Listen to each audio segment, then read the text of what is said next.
Alors on va enregistrer régulièrement le document pour garder la progression, comme ça vous allez voir les différentes étapes quand vous reviendrez dans votre dossier. Et aussi, si vous faites une erreur, ça vous permettra de revenir facilement à la version d'avant. Bien, on va faire différentes choses ici. Premièrement, on va mettre un titre, un grand titre, pour accueillir donc sur cette page. Deuxièmement, on va tenter de mettre des images entre des paragraphes, d'une manière ou d'une autre. La première manière sera simple, et vous la connaissez, c'est l'habillage de texte. Alors, on va commencer par le titre. Avec l'outil texte, vous allez pouvoir cliquer au début du paragraphe.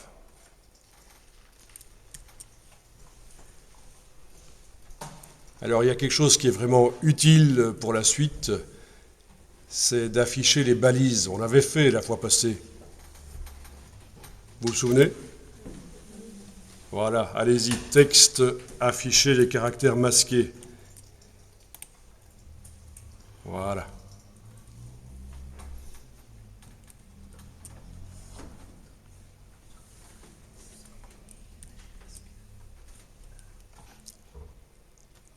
Donc vous allez taper un titre, vous tapez ce que vous voulez.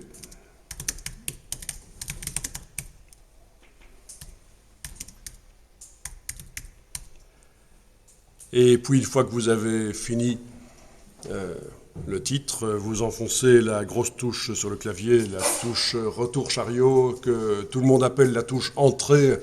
Mais dans InDesign, c'est vraiment celle-là qu'il faut enfoncer, c'est pas celle en bas à droite sur le clavier.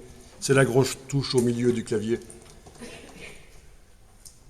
Et vous avez créé un paragraphe. Donc dans InDesign, un titre, c'est considéré comme un paragraphe. C'est juste un paragraphe qui va contenir du texte peut-être plus grand, de couleurs différentes, d'une police différente peut-être.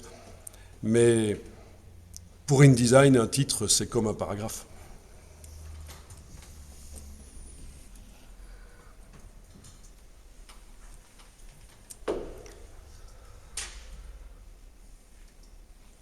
Bien, vous allez sélectionner tout avec la balise.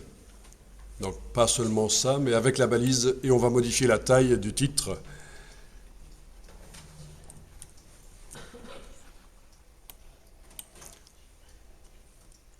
En allant dans le menu texte caractères, la palette caractères pour aller modifier la taille des caractères.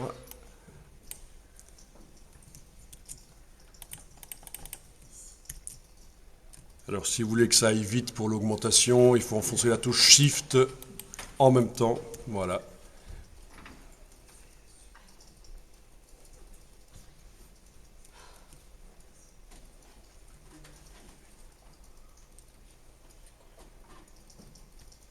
Donc la police de caractère qui est là, c'est du Mignon Pro.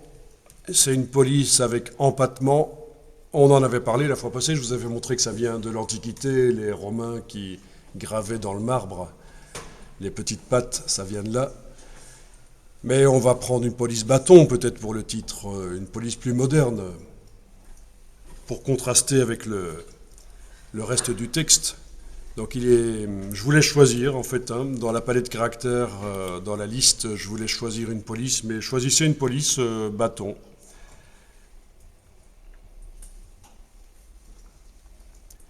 Bon, pour la démonstration, je vais prendre Arial Regular, je pense. Mais vous pouvez prendre autre chose si vous voulez. Je prends une police vraiment basique.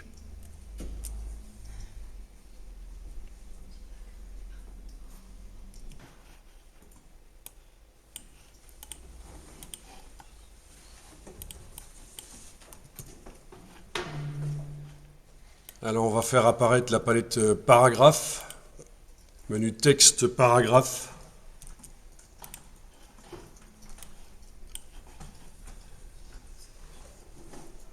Alors dans la palette paragraphe, vous avez la césure. Si vous désenclenchez, vous voyez que les mots ne sont pas coupés. Peut-être que pour un titre, c'est bien que les mots ne soient pas coupés, mais c'est acceptable aussi que les mots soient coupés. Donc, césure. Tout à fait.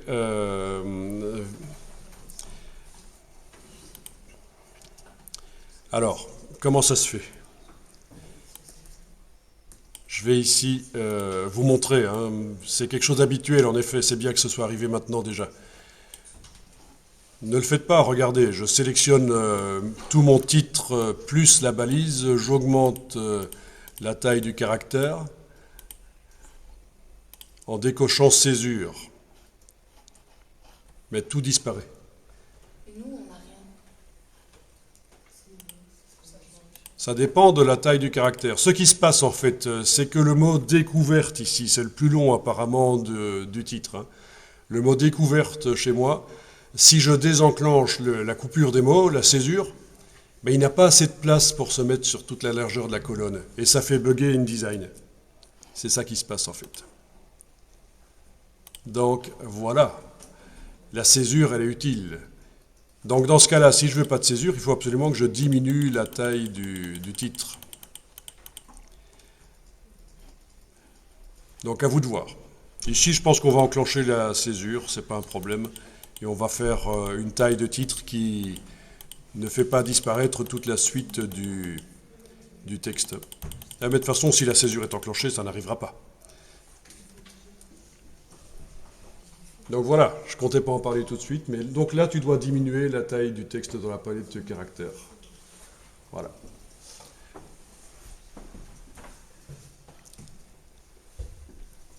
Ok, on va demander que le titre puisse s'étendre sur plusieurs colonnes, lui. C'est très simple, dans le menu de la palette paragraphe, vous avez étendue de colonnes. Le menu de la palette paragraphe étendue de colonnes. Et là, vous pouvez demander que ça s'étende sur toutes les colonnes. Étendue de colonne tout. Si vous cochez aperçu, voilà ce que ça donne.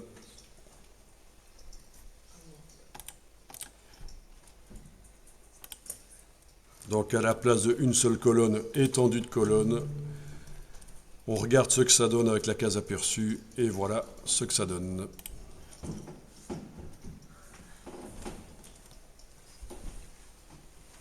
Donc le titre, là, il est autorisé à déborder sur toutes les colonnes, à traverser tout.